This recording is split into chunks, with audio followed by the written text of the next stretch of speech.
You're listening to the Road to Wisdom podcast, weaving stories told by wonderful minds about all things motherhood, health, intimacy, politics, nature, and everything in between. Join us on an adventure discovering unique experiences that we can learn from to enhance the ways in which we live. We are your hosts, Chloe and Kashia. Welcome everyone to the Road to Wisdom podcast. Today we have Amy Lou in the studio. Hi Amy. Hi guys, it's so nice to be here. Welcome. For those who aren't watching, we are juggling two babies and Chloe and I have come wearing exactly the same outfit, not intentionally. So thank you, the Bear Road, for outfitting us today. Very unintentionally. So we're not that dorky. We can twin. Yes, so we have had many of you guys message in, DMing, making requests for a schooling podcast because I know that a lot of our listeners are into or want to know more about homeschooling, but that's not what we do. So, or it's something that you will be doing soon. But so we have Amy Lou in today who has taken it a step further and is school freeing. Just to confuse everyone and add another term into the mix. Why not? I feel like the sovereign movement is we're claiming our birth, we're claiming school, reclaiming our health, we're reclaiming everything. And renaming everything. And renaming it in the process. And just putting a free in there somewhere. Yeah, where can I insert the word free? So you know you're on the right track. So welcome, Amy. Would you like to let everyone know a bit about yourself and your family and I guess how you've gone about your schooling journey? Sure. So I'm a mother of three. I have an almost 9-year-old, a 5-year-old and a 3-year-old, and we are based up here on the Northern Rivers. We work for ourselves. We really intentionally have created a life where we can flow with our own family on our terms. And so obviously living a school-free life, it feels like it's my tagline now, is a big part of that. And our journey to living school-free has been very non-linear and started with school, actually. Our son did kindy at Kindle Hillsteiner in the Blue Mountains, which was so beautiful. He loved it so much. He had a really small class and it was so community centered. It was like ticked all the boxes. But then COVID happened and we made the decision to take him out of school because that felt aligned with our family and move up here. And when we moved up here, we realized that there wasn't really any place that fit our family. And so we started asking questions, what do we want to do? Like, we don't want to just chuck him in a school. The school up the road was Kate Byronsteiner at that time, and their wait list had a wait list. And we were like, okay, and all of these things kept, showing us a different path, I guess. And through that process, we just started questioning our own conditioning and questioning what we really wanted as a family and what really worked for us. And a year passed and we still hadn't engaged with school. So we're like, okay, we're really on this path now. So it's been a really organic and natural unfolding for us, and supported my partner and I to really rethink the way that we create income so that we can show up for our kids and home educate. My partner was a school teacher for 14 years, so it's been interesting to be on this journey with him and witness his unraveling, but also the way that he's able to show up for our kids when they are wanting to learn something. He's like really good at putting that hat on in a way that suits them. And so that definitely helps. But at the same time, from an unschooling perspective, it also has its own set of challenges for him. So we kind of reached this point now where school's really not even an option for our family unless one of our children really want to explore that. And then maybe we might explore that with them. But it's been really beautiful so far. Yeah, amazing. Yeah. And I feel like COVID's been the catalyst for so many changes in so many people's lives. And maybe a big reason why many people have come to this podcast.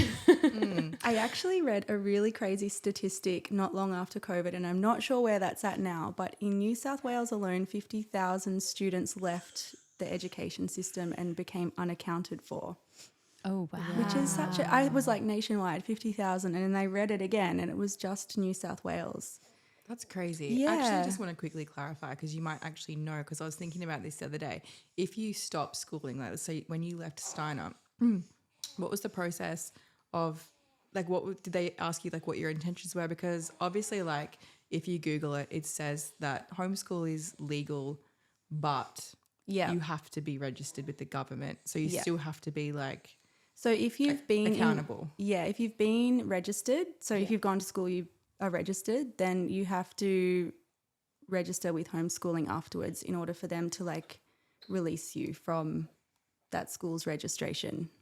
Interesting. Yeah. There you go. And then are there requirements then that you have to tick off after that point to maintain your school? Yes. Yeah. So there's a few different ways you can go. If you've already been in school, you have to register with whatever state you're in with homeschooling, the Board of Education homeschooling thing. Yeah. And it's a really simple process. You just tell the school that you want to unenroll your children, and then you contact whoever your area homeschool, what are they called? Officer Okay. person is. Yep. And they'll just give you, it's really similar to enrolling in school. And then they give you the curriculum and all of the, things that you need to do to be able to report. So it's different for each family. I think for the first year, you have a few, like, multiple interviews or meetings with the coordinator of your area. And then as you find your flow and they can see that you're doing what you need to be doing in alignment with the curriculum, then I think you can get approval for like 2 years and then 2 years again. So it becomes less frequent. But then there's also a lot of people in our community who have chosen not to register, which is not so policed as far as I know. I would refer to people on that path as like radical unschoolers, I guess.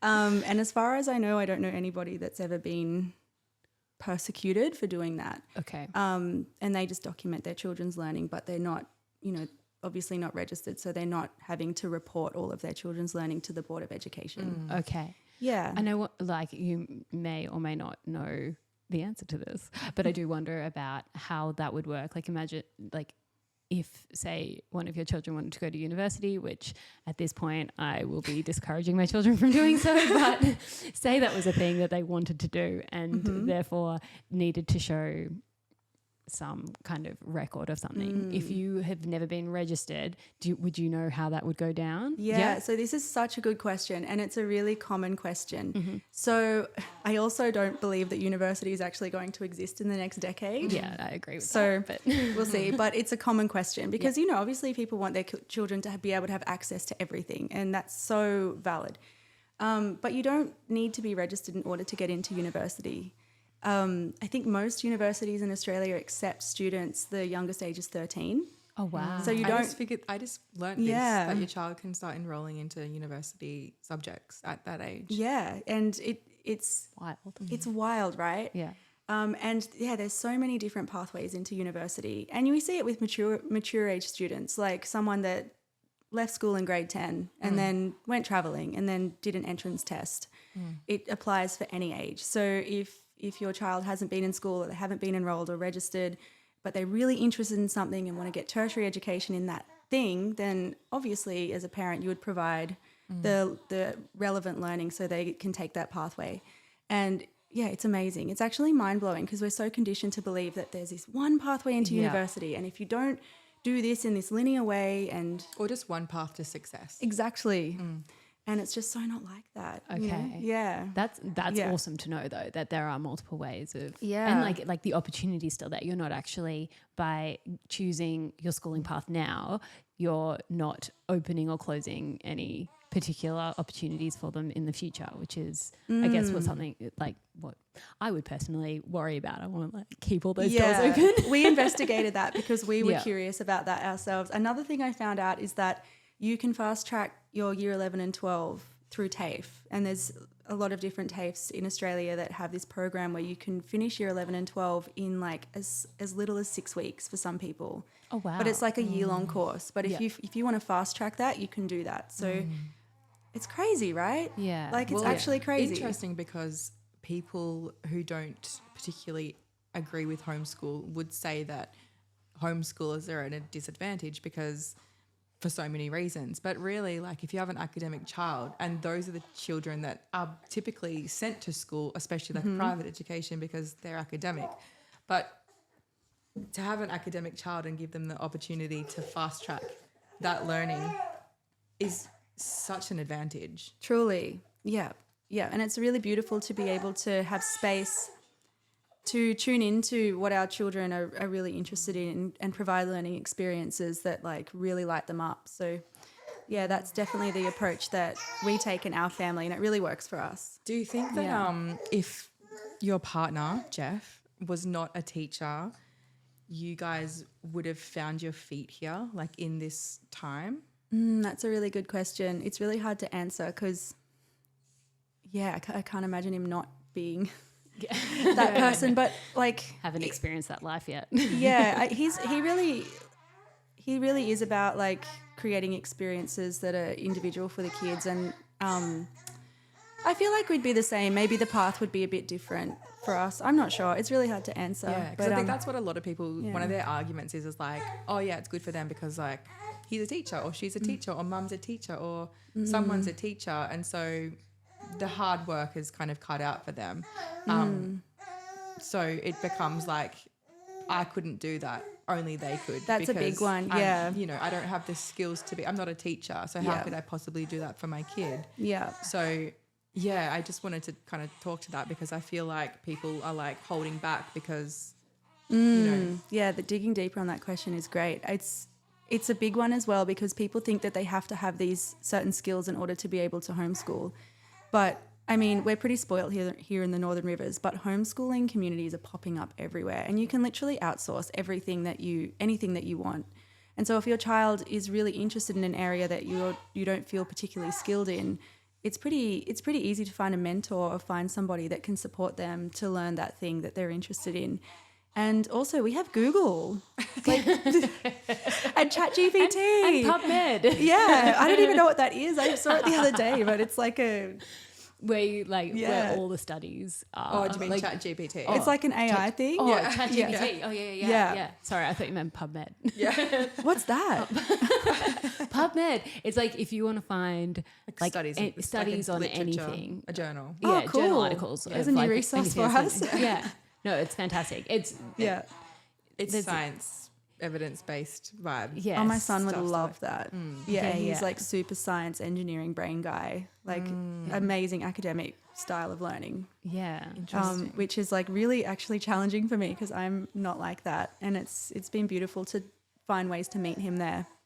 But yeah, back to that question, like you don't have to be a teacher. You don't have to know everything. Like it's impossible to know everything. And so for me, like part of my deschooling journey, it's such a buzzword. I'm trying to find a new word for deschooling, but I haven't found one yet.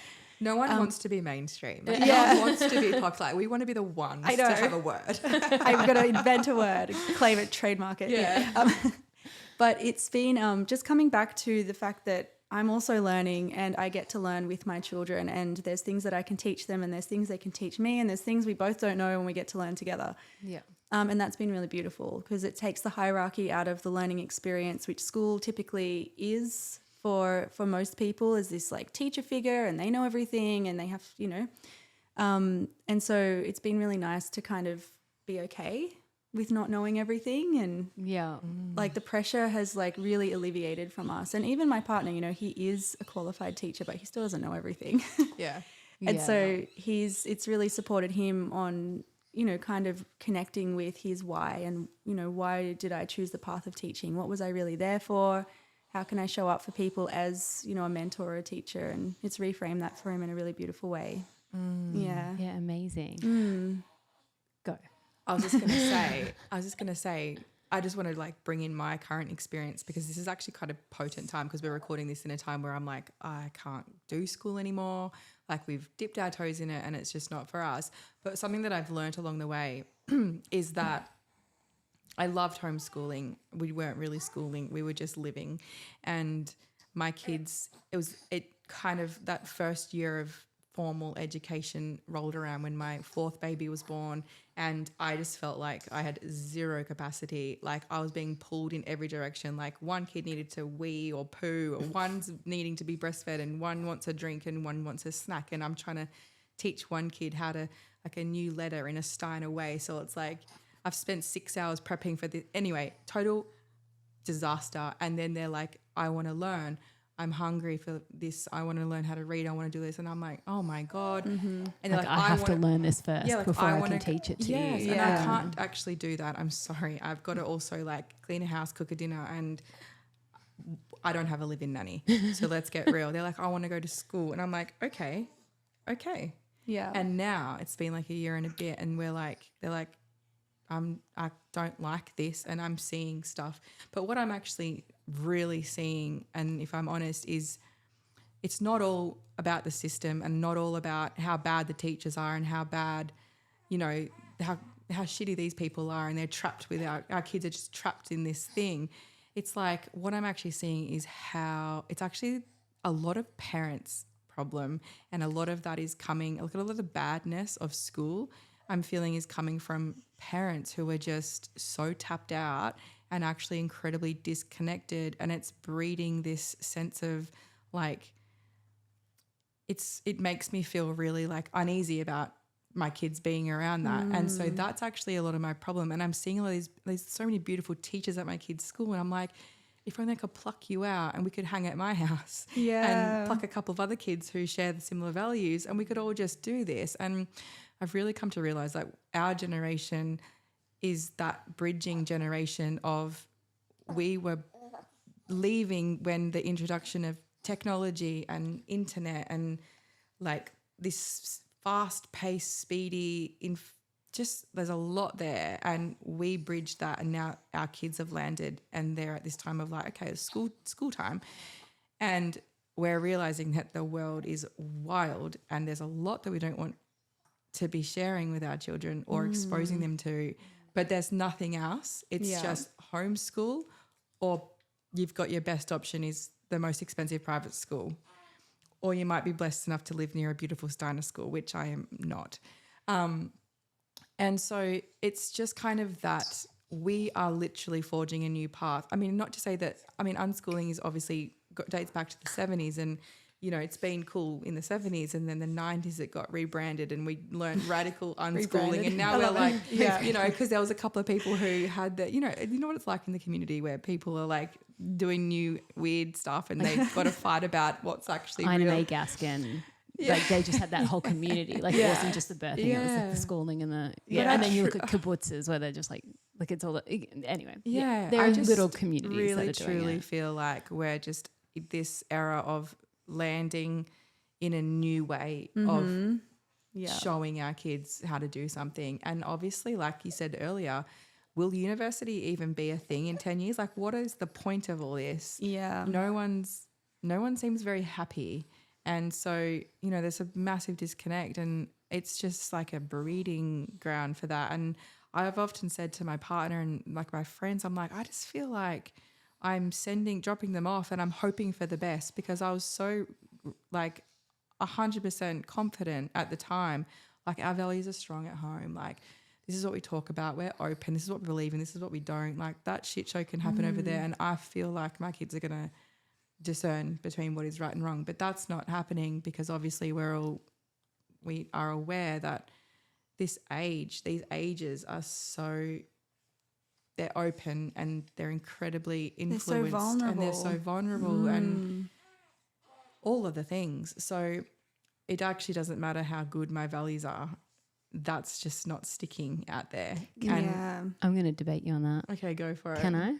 Yes. Okay. Well, just from my experience. So we've, like I went to a private school myself, went through all the way You're through. also like not normal, just letting you know. Like when you speak for this private school, like you're just unusual. You're very unusual. You Your survived. case is unusual. No, but You don't speak for the masses. No, I don't. But look, I did luck out with my year level, because I saw my siblings all went through the same school and they did not have, like I came from a really academically like determined year level. Everyone, like, to be a cool kid, you had to be smart. Like it wasn't, so the influence was always actually a really good influence. And yeah, everyone, it was like, yeah, everyone just tried really hard at school. Yeah. That was my experience. But I mean, going to a private school where the expectations are so high, I came out with a whole bunch of stress things, head to toe psoriasis being one of them, and a whole bunch of habits like drinking coffee from 16 years old and then smoking weed to go to sleep at night. Like there was Hang on, are you trying to debate me on something? Are we on the same page? Look, or I can't tell. year 11 and 12. Year 11 and 12. But what You're not I doing did, it justice. I'm No, I sorry. know. You're not selling it for me. So I just went through the negatives. Now let's go through the positives. No, there were a few things. So I'm not super academically of an academic mind, as you can tell by my glorious language. But I think that I wouldn't have gone anywhere near any of those subjects had I not been at a school that was pushing me, not just my environment, but the actual school itself. And like the whole setup was there to really like encourage that exploration, the discipline as well that you need to be able to get through some of those topics and subjects. Like I ended up studying an international baccalaureate, which was, I feel so fancy when I say it, but I didn't do so well. And by like not doing so well, I didn't do so well compared to my peers. But if we zoom out on like, you did well. I did really fucking well, which there's no way I would have done that had my parents been of the mindset to be like, oh, Kashia, we'll just do what you want and we'll do something gentle and slow. Like I never would have achieved those things. And they're like, I don't know. I wholeheartedly, never, I do agree with you. Yeah. But like that was then and now it's now. Let me finish. Girl. Come on. Okay. So It's getting juicy now. I'm going Right? to punch her now. But like, so, and that's why my kids aren't going through private schooling, right? So when Togger and I decided to have kids, we were like, okay, school, like what the fuck we're going to do? And I was like, oh, well, definitely not a private school. And my reasons for not going to a private school were just the high stress. I mean, I went through a private school from quite young. My reading and math skills were like really far behind the rest of my year level. And I mean, a lot of the kids I went to school with had like lawyer and doctor parents. My parents were in the rag trade. Neither of them finished school. So they did really well. And they were like, we want to give you guys the best. You're going to, you're going to the best, basically. And yeah, so I was actually quite far behind and it was really stressful and it wasn't great being there. And so I remember thinking like, well, I don't want my kids to feel those academic pressures so early, which is what I think private school does do and probably public Mainstream as well. school is very much schooling. like that as well. It's very academically like from the get-go when you're still really just like you're built for play still, right? And that's why we sort out Steiner. And I flirted with the idea of homeschooling. I'm not a homeschooling mum. So valid. That's okay. I don't have that. And because one of those reasons is that I am quite a perfectionist. In all my flaws, I'm still quite a perfectionist. So if I was going to do homeschooling, I would want all the fancy crayons and the silks on the walls and the room would have to be round and everything would need to hit those standards. That's really expensive. Yeah. So there was another positive. Oh my good. That was another positive of going to the Steiner school. It's all sorted It's for there. you. It's Yeah. there. Yeah. And it's a lot cheaper than if you were going to set that all up yourself. And also then learn the curriculum to be able to teach it in that really beautiful, flowy way where it's not initiating these stress hormones in kids. I think my point was the influence thing though, like that they're in that age where they just start disconnecting from their parents and then they start being highly influenced by their peers and that becomes the most important thing. Like where do they fit in? Where do they belong? Peer attachment. Yeah. And so you guys might have read Gabor Mate's book, Hold Yeah. On to Your Kids. And If so- you haven't read it, Yeah, It's really good. I think from this perspective of Yeah. like, if you're sending your kids to the, like, just obviously Steiner and my school is different. It's just like you are hoping for the best because you can't control everybody else's children, what they believe in, what their values are, what they're being exposed to. And it is a gamble, which was my point. It's kind of like roulette, but just going back to something you said before about community and how, it's a parent thing. That was like, I was like, yeah, like, fuck yeah, because it is, if you have a strong community, no matter where you are, then your children will, thrive in their school environment. And it's funny, before I moved up here, I lived in Sydney and I had a job as an artist in residence in schools in Western Sydney.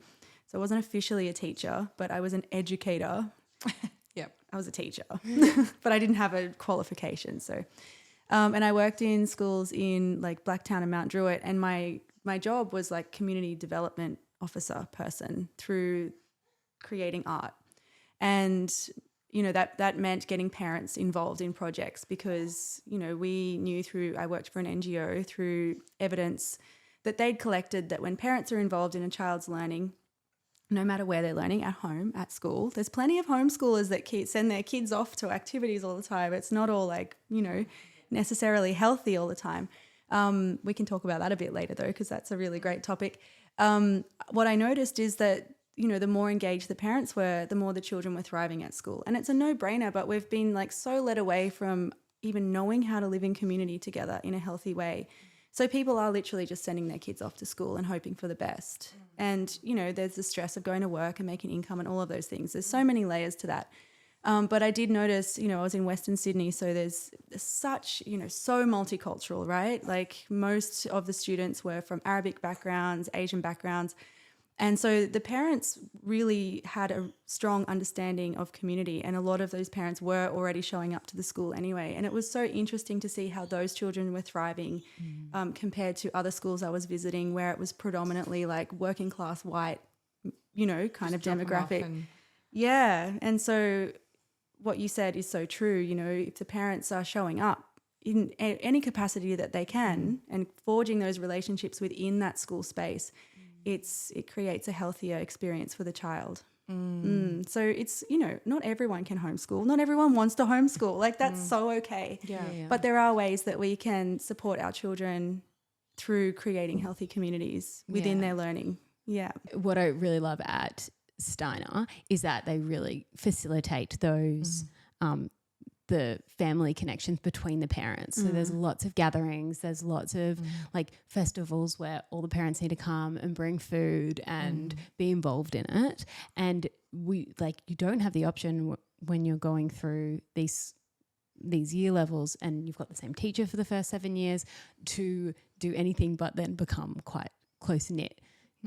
And you get to like navigate all the different, and there's so much ritual, personalities. right? Yeah. Like I love how Steiner really honors like this changing of the seasons, and they have like such beautiful like rituals so nice. through all of those processes. It's so beautiful. Yeah, no, it's and one of the drawing cards for me, which has been really lovely. And it also means that as a parent, you actually there are parents who can't be as involved as they would like because they do work full time and need to live off 2 wages. But for the most part, like us as parents have to be really involved in the kids' lives. And so even if you were in that like mindset of like business work, drop the kids, go, you can't because you have to then come back for the Well, I think something ceremonies you always and mention is rituals. like people are like, oh, Steiner, like silks and crayons and like watercolor, but it's actually a lifestyle. It is. Like you can't send your kids to Steiner if you don't understand it and you're not fully integrating and embodying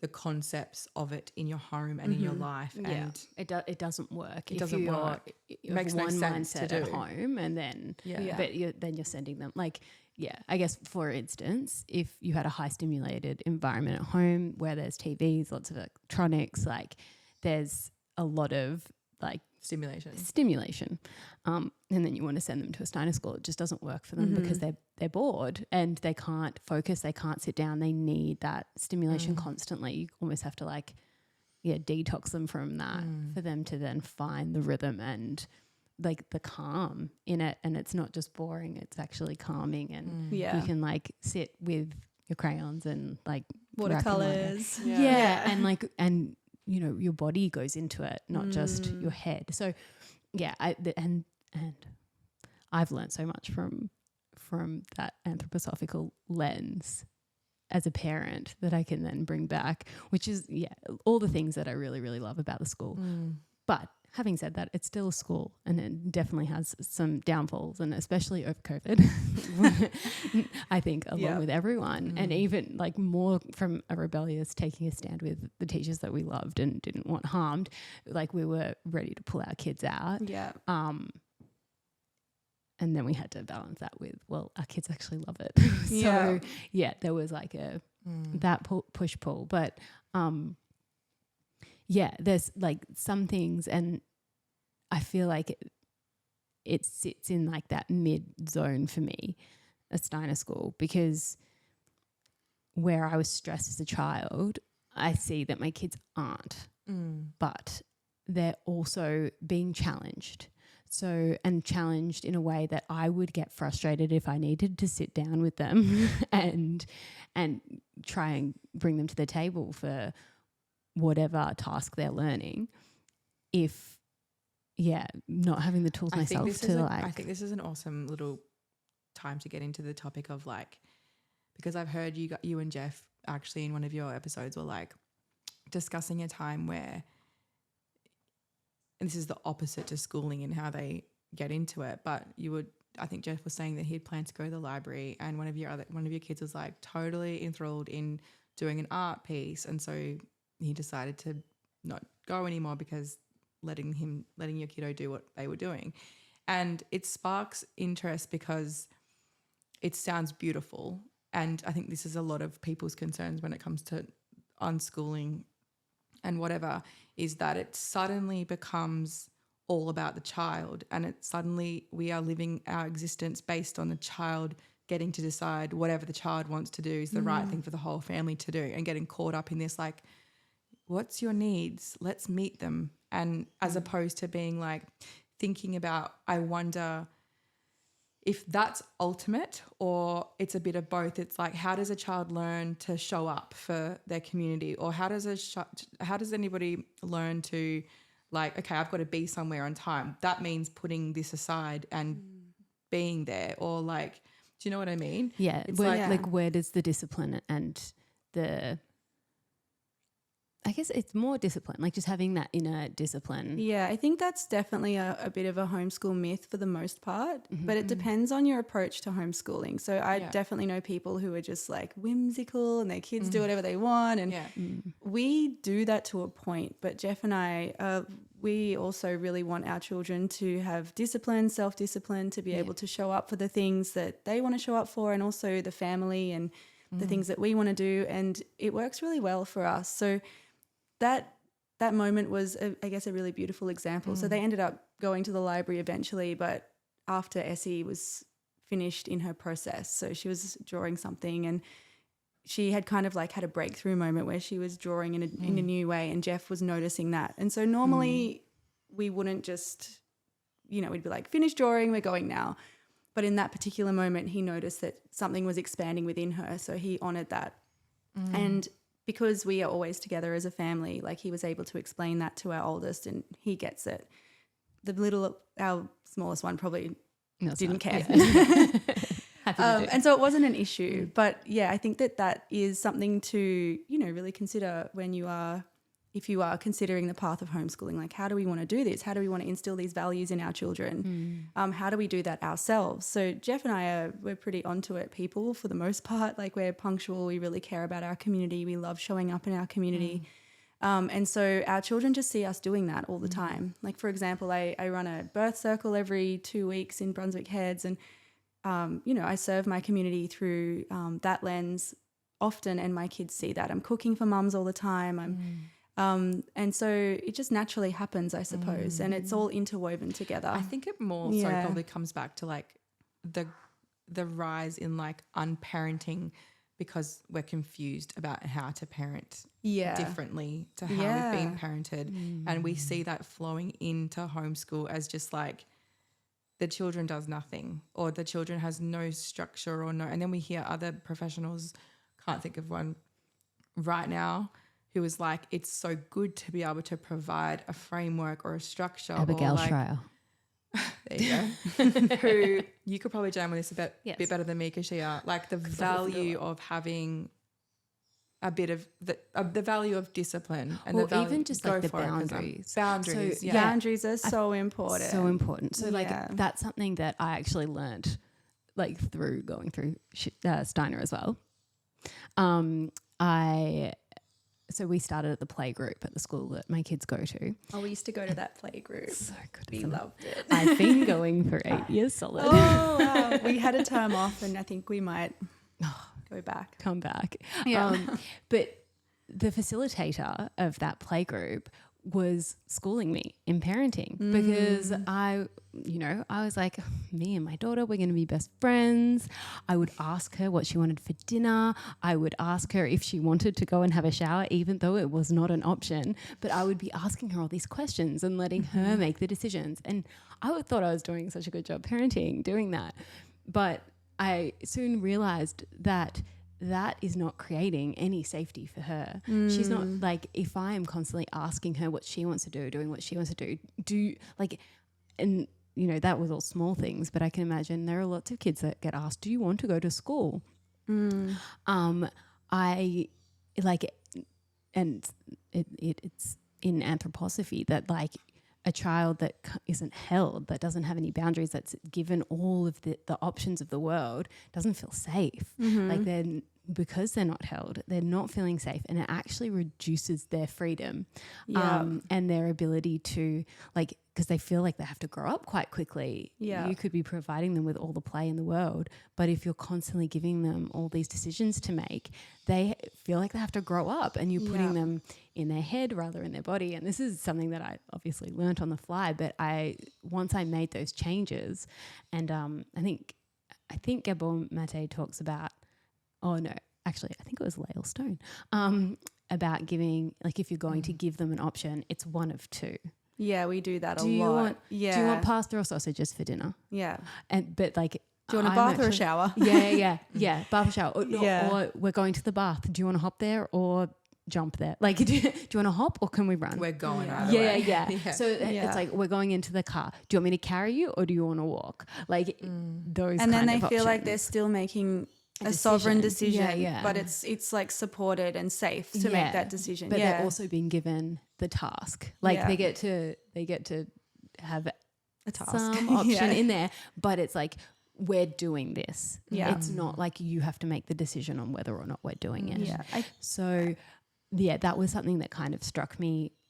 And I talk to you about it all the time because I'm constantly learning Well, I it. think And it's I'm like, because like there are so many people out there who are just trying to land as parents, and like it's coming off as like doing nothing. And I think that's where some people get confused with homeschooling or unschooling or free schooling or like whatever you want to call it. It's like being put in, I think perhaps people are looking at it as like, there's just nothing going on there. And like, what does it look like? So when you're like, oh, like boundaries are so important or discipline is so important. Like, what are some of the things that you guys embody that your kids like learn those skills from? We talk about boundaries all the time in our family, like constantly. It's such a massive conversation on so many different levels. And so our kids have a really good understanding of personal boundaries and like time boundaries and all of those different things. And yeah, I really resonate with everything that you just said as well, about, you know, just supporting kids to make guided choices, I guess. But also just to be in, so they can be kids and we can be the adults. Yeah. And we are their guide. Like they're constantly looking to us to create boundaries for them so that they can feel safe. And there is a lot of misconceptions around homeschooling being a bit vague. And to be honest, it is sometimes. Like there's some pretty unhealthy homeschooling communities out there. Absolutely. Like sometimes I've dipped my toe and I'm like, whoa, that's not for us. And that's just because we value similar things to what you guys have been sharing, you know, self-discipline. And I don't mean discipline in an authoritarian way ever. But it's important to understand, you know, discipline, because it's when you have discipline and willingness, you can show up to learn whatever you want to learn about and be with whatever experience you want to be with in a way that expands you. Yeah. And so I think I'm going to add overcome hurdles as well. Yeah. Like if you've got the discipline that I'm going to finish this task, which is something that like I find some of my children have and some of my children don't have it. Like that self-discipline to be like, okay, no, I'm actually going to sit here and complete a task that I want to do. I've got one child who will get halfway, lose interest, and then just like float and be bored. And I'm like, well, but you're missing out on like the incredible feeling of accomplishing something if you can't, if the discipline isn't there. So I know like with her, she needs like a lot of encouragement to like sit down and continue and like just get through, like you get over that hump, you finish it, and then you'll feel so good. You'll have this beautiful like picture that you know, that you can show to everyone, opposed to like a half finished picture that you're just going to throw away. It's an interesting one because every child does learn so differently, and that's the beauty of homeschooling, and that's the thing that we have, you know, that we don't really want to engage with the school system because it is kind of like a one size fits all. And if somebody is you know, a neurodivergent learner or somebody that even doesn't fit into that way of learning, it's difficult for them, you know. And I'm definitely a person that will start something and then I'll come back to it eventually, but that time frame could be a day or a month, you know? Yeah. And that's the way I work. I feel like I do a lot of other things that inform me finishing that thing when it's meant to be finished. It's taken me a long time to understand that. But my son, for example, he's always had such a drive to finish things. Like he'll just start something and like fight it to the bitter end in order to finish it. It's incredible. And he's never been in a mainstream school in his life. And so I think some of that is innate and it's personality. It's personality. Yeah. And so the thing we love about homeschooling is that, you know, we know our children best and we can tune into how they learn and provide learning experiences that support them while still giving them like a little nudge here and there and, you know, come on, because we can tell when they're just like being lazy, you know, wanting to tune out. Yeah. So it's an ebb and flow, and I guess to some people that feels like hard, you know, you could outsource that if you want, and that's valid. But for us, we really enjoy connecting with our children through their learning experience. And as a family, like we just like do everything together, and it's the best all the time. We're together all the time, and it's not boring. And we have the freedom to be able to go and learn anywhere we want. So, you know, I take the kids out to a waterfall. It sounds so how so Northern Rivers, how Byron Bay of me, and we'll just like spend the day doing cool things in nature, counting, like learning about balance, walking around barefoot, making potions, like doing literacy, doing numeracy, like all of the things can happen anywhere. In the car, you know, the car is an amazing place for learning. I have the wildest conversations with my son in the car. You guys probably have the same as well. Like that's not just exclusive to homeschooling, but it's really beautiful to expand our idea of where learning happens. Like it's constantly happening. They're learning from the time they're conceived and continuing forever. And just to be able to tune into that, you know, in different ways that suit them and their learning style is a real privilege, and we're really into it.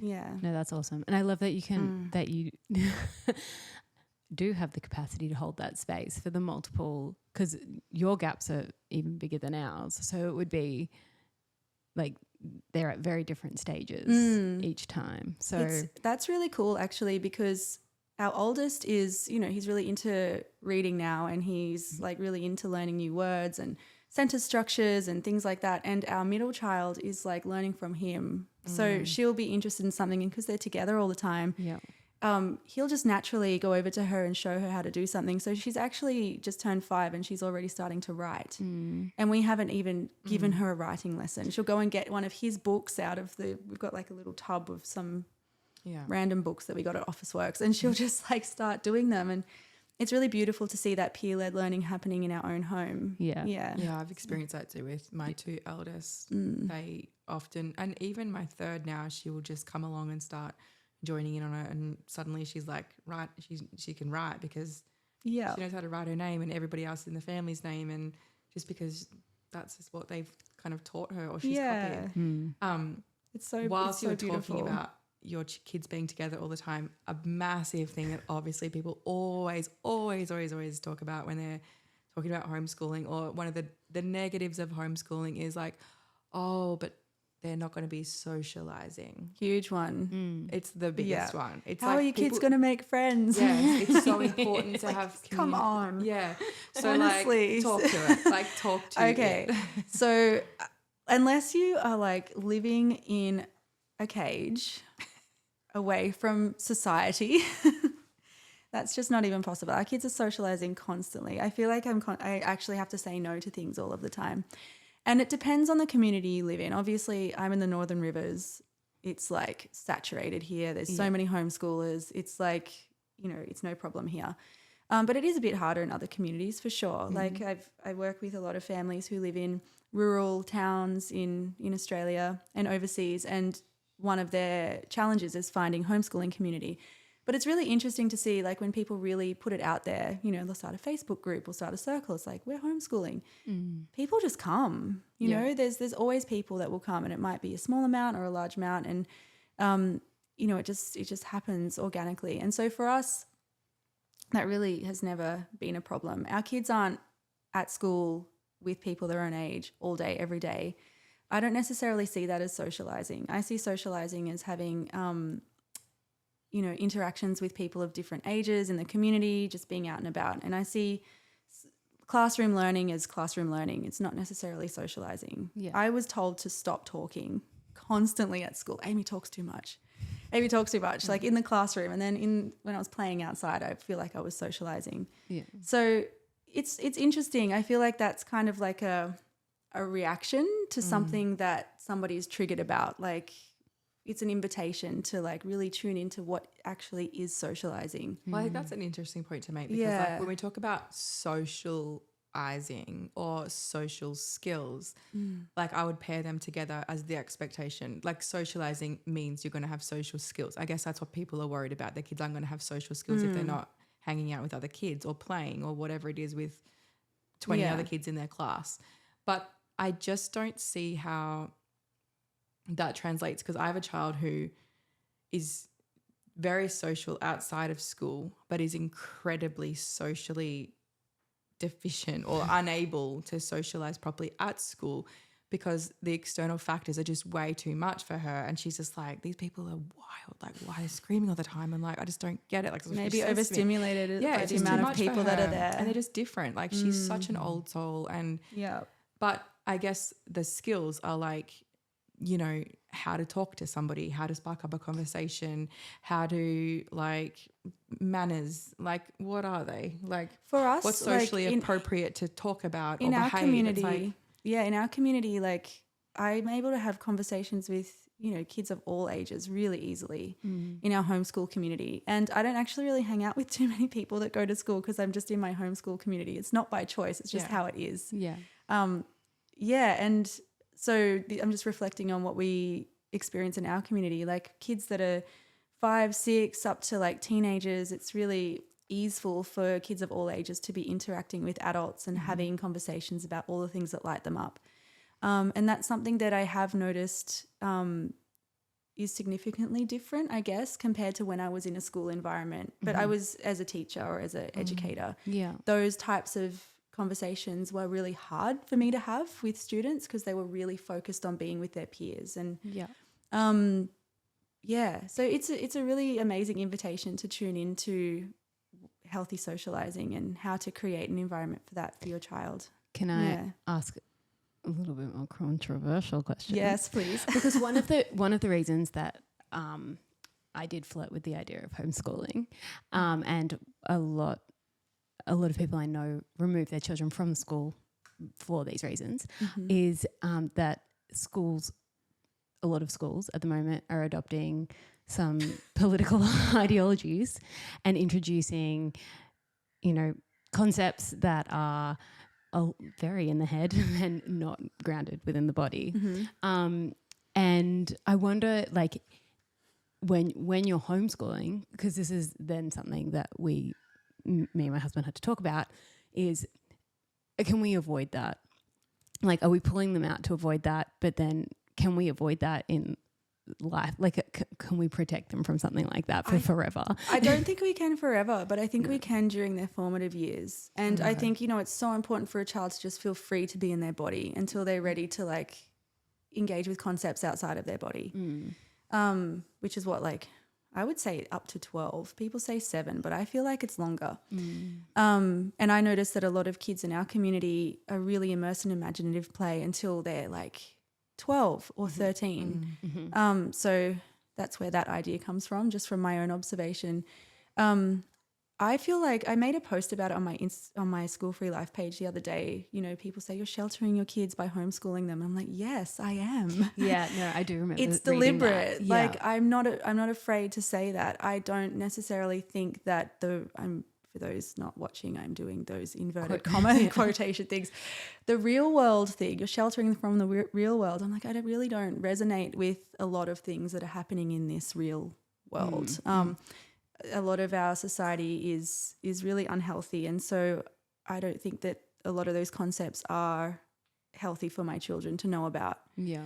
And when they're older and they want to explore those things or they're exposed to those things, they'll have a grounded sense of who they are, Yeah. And I think that that's really important. And, it also depends on the community that you're in, It's so many communities are so different. Somebody that's homeschooling or even schooling in like a really, urban area, like say, downtown in Sydney, compared to somebody that's homeschooling here, they're going to have really different experiences of being with the world because they're exposed to different things. Yeah. And that's okay. Yeah, I think, but it is okay to shelter your child. Yes. Yeah. It's something that I played with at the start when sending the kids to school, and I told myself, I'm like, well, this will be good because they'll get to be experiencing lots of different types of people. And for a while, I just thought, before we decided school, we were hanging out with our community or groups of people who had similar age kids, but we had the same views. We were like, no, like everyone's talking about the same thing, like just avid anti-vaxxers, like all these people. And I'm like, maybe it's actually going to be great for my kids to be exposed to like so many different types of people, different, opinions, different values, different behaviors, different socioeconomic, cultures, diversity. Let's diversify here because boxing us in feels like maybe it's not productive, maybe that's not good. Having said that, a year and a half later in private school, I'm like, oh, let's get back in the box. Just a little bit. And maybe we'll just cut a little flap and they can go out and like cut a little flap.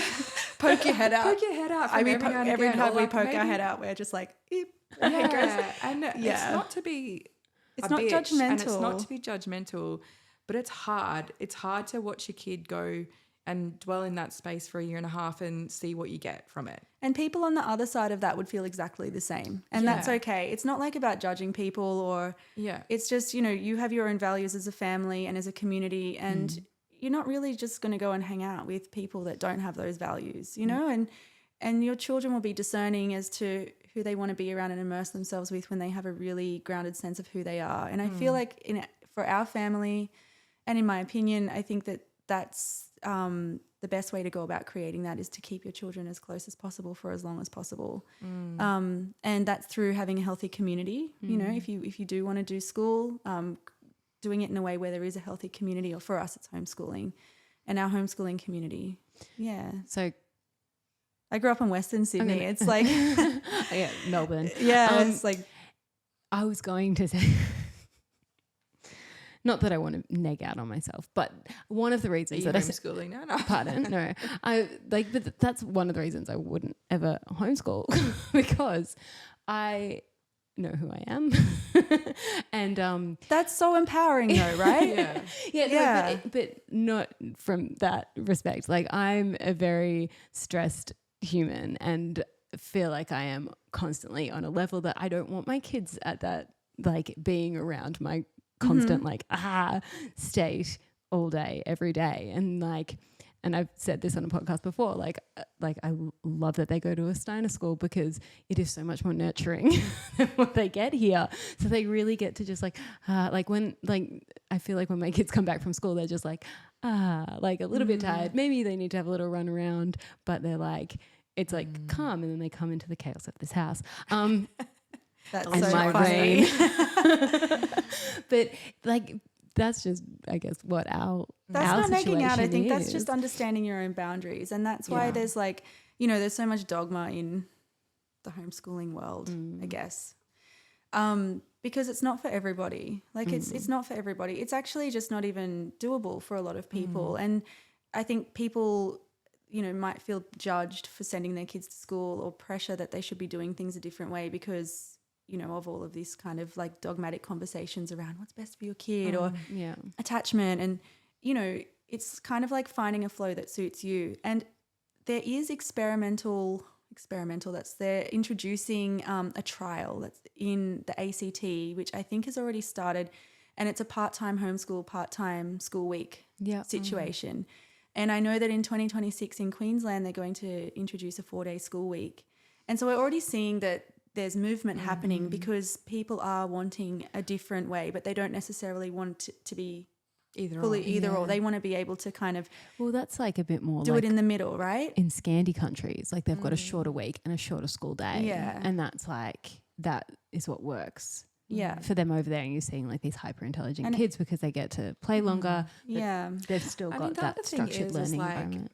the world is changing in such a weird way. And I was just having this random conversation with our builder today, and I'm like, and he was like, "There's no one has hand skills anymore. Like the industry of like the man who can build a house from his bare hands is almost done." And I was like, Yeah, they literally 3D print houses now. exactly, and ship them over, Which I kind of think is cool, but also like, But so the is building a skill- house from and- your bare hands. And we all know because we're smart Let's enough. do both. And I think we're smart enough, and I think we're onto it when we say that we're going to go full circle with that, and we're going to come back to a time where having hand skills and having those mind, body, that skill to be able to build something with our hands is going to be really valuable again. And you don't need tertiary education for that. Exactly. Like these are going to be these are going to be prized skills. And yeah, I just don't know where I don't know where I was going with Well, that. I think like, But just like that, we don't actually, like, I think we're really restructuring the way we are obviously living and thinking, and the creme de la creme, or the hierarchy of what is best, is probably no longer best. And to come out of those headspaces and think that, okay, we actually can recreate something here, and we're in a time where we are recreating something and we're trying to do something different. And Steiner's obviously a beautiful middle playing field. And Can you I do also get put something- out there really quickly though, not all Steiner schools No. are. I was the about to same. say the 100%. same thing. Yeah. Yeah, they're all really different. Even the Steiner Yeah. school that my son went to in the Blue Mountains is so different from the Steiner schools up here. Yeah, and also like between year levels and stuff. Like there There's are holes, big yeah. variations. Yeah, Yeah, and it Yeah. comes back to community. Like what you shared about your parents. year level at your school, it was just like energetically people were just like really loved each other and Yeah. it flowed. And it's, you know, it's schools like that. I had, even in my own school experience, I had years that were like the best, and because, you know, our teacher was awesome and the class was awesome, and I had years that were hell, you know, because the teacher sucked and, you know, and for us personally, that's not something that we really want to deal with. But yeah, I don't know where I was going with that. I was going to go back to the skills thing. In schools, in mainstream school, the arts is something that's just completely been eradicated from most schools. Like, unless there's a teacher that's in the school that really is driven to teach creative subjects. I know Steiner's different because it's, but in like mainstream school, it's just non-existent these days. So those skills are really getting lost, and it's really, in my opinion, like if a child's not connected to their creativity, then how are they going to like succeed in what they want to do? Like creative thinking is like everything. yeah. Well, I guess the school's kind of catching up to like what schools like in general developed. And correct me if I'm wrong, if either of you know, any listeners too, but I'm pretty sure they came to be because of the industrialization of working and moving everyone into a city, and then childcare, and then. And the other thing is, like, our school's a big private school, and like I've spoke to the principal, and I'm like, this is a lot, and he's like, yeah, it's a lot, and you know, if we could do 3 or 4 days a week, that'd be great. I'd love that. And all the teachers are like, yeah, we'd love that.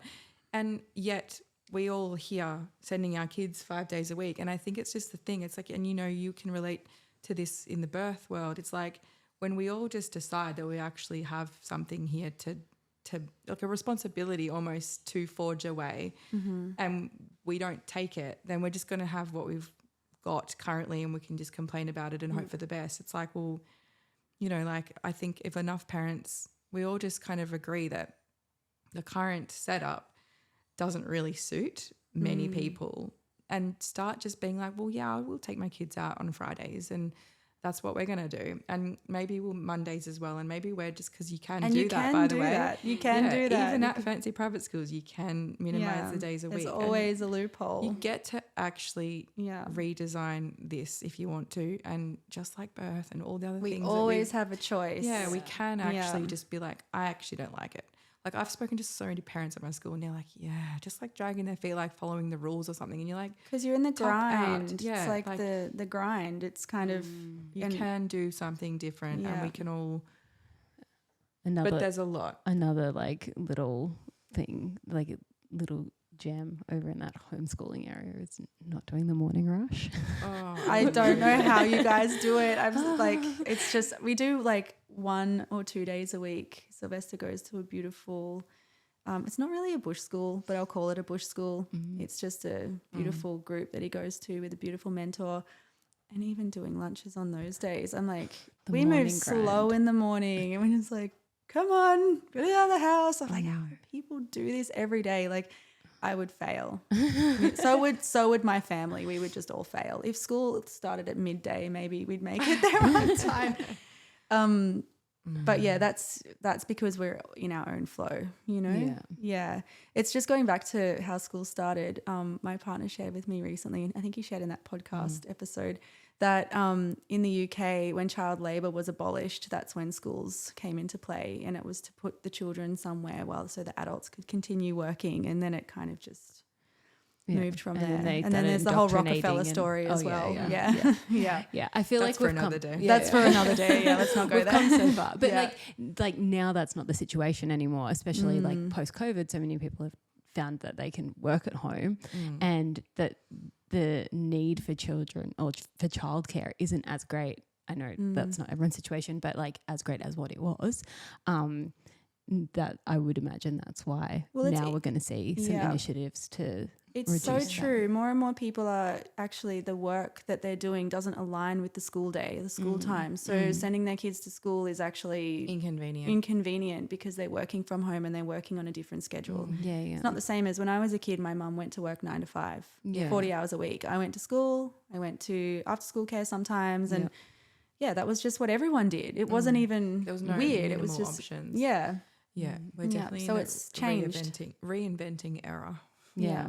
Well, I hope this was helpful. I hope it was helpful too. I think it was. We could probably just go on and keep on jamming. and on. Yeah. But no, thank you for sharing your experience with us today. And I know we probably could have just like done a real curveball into our birth and talked about sovereign birth for a solid another hour and a half. But maybe we will one the sovereign birth to homeschooling pipeline is a great topic. To the doing all your own medical care. Teaching all your actually climbing back in the cave and realizing that's optimal. Making your own bread, getting your chickens, like it goes. We could go deep with this. But thank you. My pleasure. Yeah, we'll meet you back in that rabbit hole soon. Amazing. And if anyone wanted to find you, Amy, and everything that you do and put out into the universe, where would they find you? So if you're interested in exploring homeschooling, unschooling, deschooling, all those things a bit deeper, you can find me on Instagram at the.school.free.life.